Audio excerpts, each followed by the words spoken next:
नवसारी जिले में चोरी के अपराधों पर अंकुश लगाने और अनसुलझे मामलों का पर्दाफाश करने में लोकल क्राइम ब्रांच को बड़ी सफलता मिली है। एलसीबी की टीम ने कुछ ही दिनों में गणदेवी रोड स्थित विजयंत अपार्टमेंट में हुई घरफोड़ चोरी की गुत्थी सुलझा ली है और घरों में काम करने के बहाने चोरी करने वाली एक शातिर महिला को रुपये 3,04,060 के चोरी के सामान के साथ गिरफ्तार कर लिया है।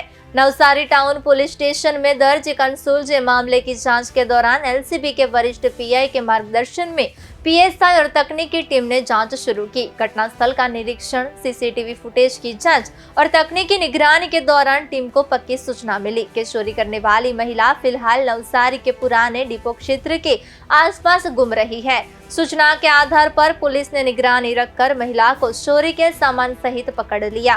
पुलिस स्टेशन लाकर कड़ी पूछताछ करने पर महिला ने स्वीकार किया कि उस पर भारी कर्ज हो गया था, जिसके कारण वह चोरी की घटनाओं को अंजाम देती थी। उसने यह भी कबूल किया कि इससे पहले वह सूरत शहर के विभिन्न इलाकों में भी इसी तरह की चोरी की वारदातें कर चुकी है।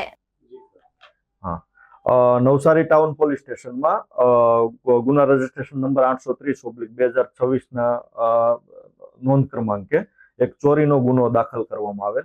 जे गुनामां जे टोटल जे फरियादीश्री छे एमना द्वारा अलग अलग पोताना घરના कबाटमां राखेल सोनानी मतलब रोकड़ा 40,000, सोनानी चेन जेनी किंमत 17,400, सोनाનું બ્રેસલેટ જેનું વજન આશરે 12 ગ્રામ 34,800 ની કિંમતનું, તેમજ સોનાની એક જોડ બુટ્ટી તેમજ સોનાને ઓમ આકૃતિવાળા પેન્ડલ વગેરે જેવી કુલ 1,18,300 ની મતાની ચોરી બાબતે એમને ફરિયાદ આપવામાં આવેલ।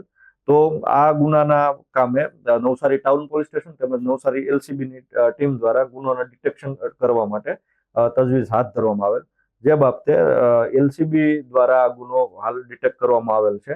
અને એમાં જે આરોપી છે સરલાબેન વાઇફ ઓફ મહેશભાઈ ગામિત, જેમની મૂળ રહેવાસી સોનગઢ તાપી અને એમનું પિયર છે વલસાડ જિલ્લામાં। તો એ જે બેન છે એમના દ્વારા આ ચોરી કરવાનું હોવાનું અને જે ઉપરોક્ત જે મુદ્દામાલ છે કુલ 3,04,060 જે આજની બજાર કિંમતનો જે ભાવ છે એ મુજબનો કુલ મુદ્દામાલ પણ એમના દ્વારા રિકવર કરવામાં આવેલ છે। ગુનાની એમો એવી છે કે જે આ બેન છે એમને આ જે ફરિયાદીશ્રી છે બિપિનભાઈ મહેતા એમના ઘરે એક ઘરકામ કરવા માટે જતા હોય છે અને એ બાબતે એમણે આ ચોરી કરેલી હતી। તો આ મારી નવસારી તથા દરેક જનતાને જ નમ્ર અપીલ છે કે આપના દ્વારા જે કોઈ પણ વ્યક્તિને ઘરકામ માટે કે કોઈ બીજાના મતલબ બીજા અન્ય કામ માટે રાખવામાં આવતી હોય તો એમની એક સંપૂર્ણ ચકાસણી કરવી, એમનું આધાર કાર્ડ અને અન્ય ડોક્યુમેન્ટની ખરાઈ કરીને જ એમને કામ પર રાખવા જોઈએ। ડાયરેક્ટ કોઈ વ્યક્તિ પર ડાયરેક્ટ આંધળો વિશ્વાસ મૂકવો જોઈએ નહીં।